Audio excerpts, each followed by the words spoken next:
Hi friends, welcome to my channel. நம்ம சேனலில் இன்றைக்கி ரொம்பவே சூப்பரான டேஸ்டான ஒரு ஹெல்த்தியான கட்லெட் ரெசிபி தாங்க எப்படி செய்கிறதுன்னு பார்க்க போகிறோம். ஆமாங்க, சக்கரவள்ளி கிழங்கு வச்சு சூப்பரான ஒரு கட்லெட் தாங்க நம்ம இன்றைக்கி ரொம்பவே ஈஸியாக செய்ய போகிறோம். இது செய்கிறதுக்கு எண்ணெய் ஜாஸ்தி யூஸ் பண்ணாமல் சாலோ ஃப்ரை மாதிரி நம்ம ஃப்ரை பண்ணி எடுக்க போகிறோம். வாங்க இந்த டேஸ்டான கட்லெட் ரெசிபியை எப்படி செய்கிறதுன்னு பார்க்கலாம். இதுக்கு குக்கரில் தண்ணி எடுத்துக்கலாம். தண்ணி எடுத்துகிட்டு 1/2 கிலோ கிழங்கு நான் இன்றைக்கி எடுத்திருக்கேன். இது எல்லாத்தையும் வாஷ் பண்ணிவிட்டு அது கூட சேர்த்துக்கலாம். இதுக்கு உப்பு சேர்க்காம தாங்க வேக வைக்கணும். இது ஆல்ரெடி ஸ்வீட்டாக இருக்கும், அதனால உப்பு எதுவுமே சேர்க்க தேவையில்லை. குக்கரில் 3 விசில் வச்சு எடுத்துடலாம். கொஞ்சம் பெரிய சைஸ் கிழங்குனா 4 விசில் வச்சுக்கோங்க. ரொம்ப குட்டியாக இருந்ததுன்னா 2 விசில் வச்சுக்கோங்க. 3 விசில் 4 விசிலுக்கு மேலே வச்சிங்கன்னா கிழங்கு குழஞ்சிரும்.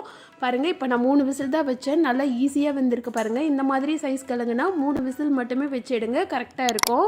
இப்போ இந்த தண்ணியெல்லாம் ஃபில்ட்ரு பண்ணிவிட்டு இதை ஒரு நார்மல் வாட்டரில் போட்டுடலாம். போட்டுட்டு ஸ்கின்னை பீல் பண்ணிடலாம்.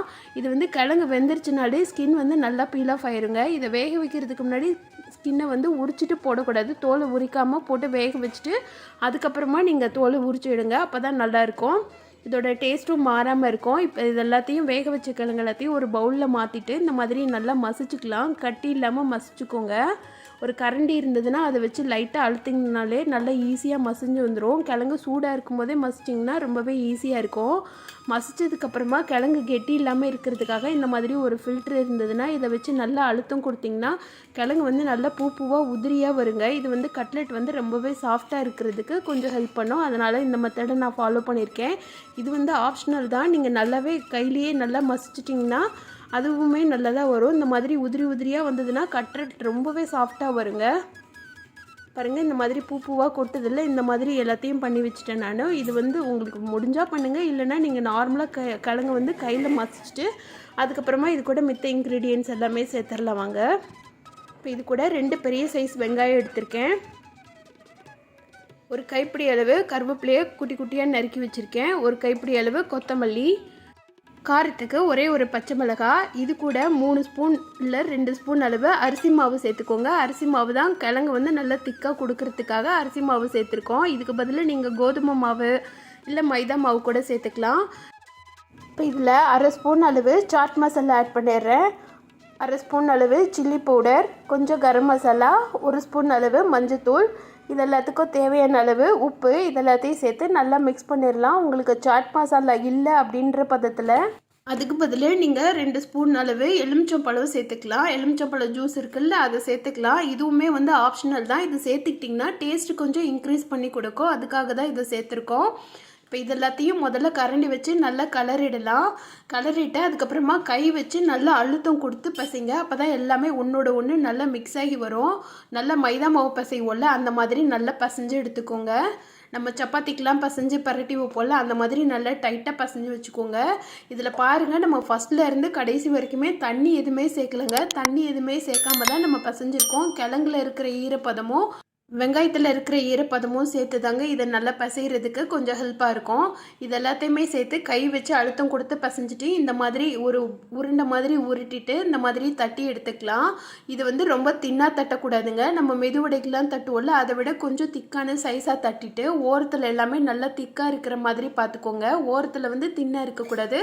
நல்லா ஒரு தடிமனாக இருக்கிற அளவுக்கு பார்த்துக்கோங்க. ஒரு 1 இன்ச் அளவுக்கு தடிமனாக இருக்கிற மாதிரி எல்லாத்தையும் நல்லா திரட்டி எடுத்துக்கோங்க. முதல்ல உருண்டை மாதிரி உருட்டிட்டு அதுக்கப்புறமா கை வச்சு அழுத்தி எடுத்துகிட்டு ஓரத்தில் நல்லா ஒரு பிளேட் வச்சு தட்டிட்டிங்கன்னா நல்லா தடிமனாக வந்துடுங்க.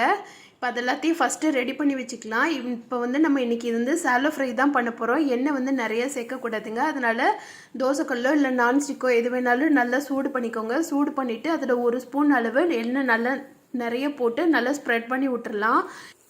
அதே நேரம் கல் நல்லா சூடாக இருக்கணுங்க. சூடாக இருக்கிறதுக்கு அப்புறமா நீங்கள் எண்ணெய் சேர்த்துக்கோங்க. எண்ணெய் 2 ஸ்பூன் அளவு சேருங்க, அதுக்கு மேலே சேர்க்காதீங்க. கல்லிலேருந்து லைட்டாக புகை வர ஆரம்பித்த டைமில் நம்ம ரெடி பண்ணி வச்சுருக்கிற ஸ்வீட் பொட்டேட்டோ மிக்ஸை இது கூட சேர்த்துடலாம்.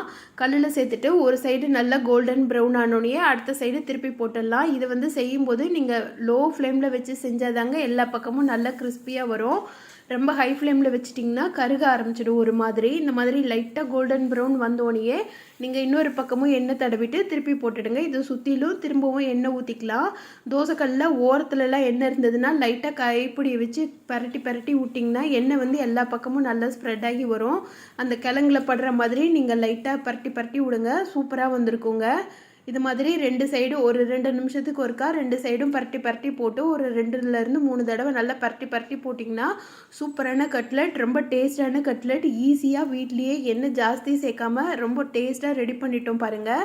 இது வந்து ரொம்பவே ஹெல்த்தியானது கூடங்க. ஸ்வீட் பொட்டேட்டோ வந்து ரொம்ப ரொம்ப ஹெல்த்தியானதுங்க. இதில் வந்து விட்டமின் சத்து நிறையா இருக்குது, ஊட்டச்சத்துக்கும் நிறையா இருக்குது. குழந்தைங்களுக்குலாம் இது கொடுத்தாலே போதுங்க. பாதாம் கொடுக்குற இடத்துல இந்த ஸ்வீட் பொட்டேட்டோ மட்டும் கொடுத்தாலே போதுங்க. பாதாம்க்கு ஈக்குவலான அளவு இதில் சத்து நிறைஞ்சிருக்கிறதுனால குழந்தைங்களுக்கு தாராளமாக கொடுக்கலாம். குழந்தைங்களுக்கு வந்து வெறுமனே கிழங்கா செய்து கொடுத்தோன்னா சாப்பிட மாட்டாங்க. அவங்களுக்குலாம் இந்த மாதிரி கட்லெட் மாதிரி செய்து கொடுத்தோன்னா ரொம்பவே விரும்பி சாப்பிடுவாங்க. இது பார்க்குறதுக்குமே நல்லா அழகாக இருக்குங்க. இது கூட தொட்டுக்க வந்து சாஸ் வச்சு சாப்பிட்லாம், இல்லை புதினா சட்னி வச்சு சாப்பிட்லாம். எதுவுமே இல்லைன்னா வெறுமனே கூட வச்சு சாப்பிட்லாங்க. அவ்வளவு டேஸ்ட்டாக இருக்குங்க. இப்போ பாருங்கள், நான் 2வது லேயர் போட்டு எடுத்துட்டேன். நம்மளோட ஸ்வீட் பொட்டேட்டோ கட்லெட் ரொம்ப சூப்பராக ரெடியாக இருக்குது பாருங்கள். பார்க்கும்போதே சாப்பிட்ணும் போல் இருக்குல்ல. குழந்தைங்க கிட்ட கொண்டு போய் வச்சோன்னா சீக்கிரமே கடகடன்னு காலி பண்ணிடுவாங்க. ஸ்கூல் விட்டு வந்தோடனே ஈவினிங் டைமில் டீ காஃபியோடு சேர்ந்து சாப்பிட்றதுக்கு ரொம்ப சூப்பரான ஒரு ஹெல்த்தியான டேஸ்டான கட்லெட் ரெசிபிங்க. இந்த டேஸ்டான கட்லெட்டை நீங்களும் உங்கள் வீட்டில் மறக்காமல் செய்து பாருங்கள். இந்த கட்லெட்டை செய்து பார்த்துட்டு எப்படி இருந்துச்சுன்னு சொல்லிட்டு எனக்கு கமெண்ட் பண்ணுங்கள். இந்த வீடியோ பிடிச்சிருந்ததுன்னா இந்த வீடியோவுக்கு லைக் பண்ணி சேனலை சப்ஸ்கிரைப் பண்ணாத ஃப்ரெண்ட்ஸ் எல்லாம் சப்ஸ்கிரைப் பண்ணிக்கோங்க. தொடர்ந்து நம்ம சேனலுக்கு சப்போர்ட் பண்ணுங்கள். Thank you friends.